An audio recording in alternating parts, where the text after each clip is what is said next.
At the Legislative Office building downtown, people packed in a small room to be educated on the recent inmate fatalities in Alaska correctional facilities.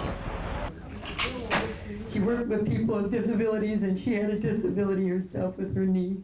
Tuesday, Senator Hollis French hosted a briefing on the recent inmate fatalities in Alaska's correctional facilities. We lose, on an average, Ms. Brooks is going to present in a minute here, 10 or 12 prisoners a year, and have for the last 15 years. Since April, Alaska has seen 5 inmate deaths, and family members want answers. I'm asking for this, and I want it in regards to my daughter's death.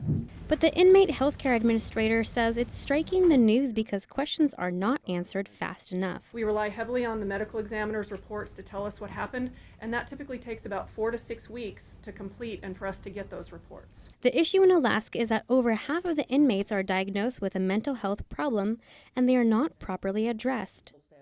We provide these individuals with medical care in excess of what they were seeking on the outside. Sometimes these people, when they come to us, they're getting medical care for the very first time. Correction officers have a tough job, but are not certified to take care of the issue at hand.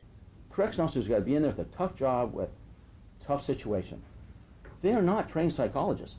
But do recognize when someone has symptoms of a mental disorder. Correction officers, they wanted to make sure that another individual wasn't in the cell he was in, that he needed to be moved to mental health.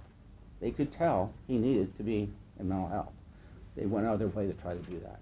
And are doing what they can with Mental Health Trust Authority. We will chart the progress of the department in implementing those programs. There is still a lot to learn about mental health. He was sick.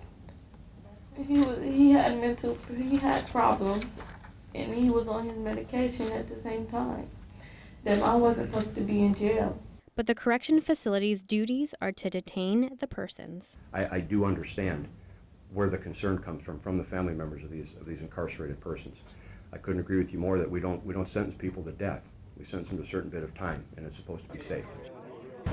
There are many dark areas in the correctional facilities, and it's time to shed some light on some areas. And it starts with education on mental health. Reporting in Anchorage, Pearl Grace Rasmussen, your Alaska Link.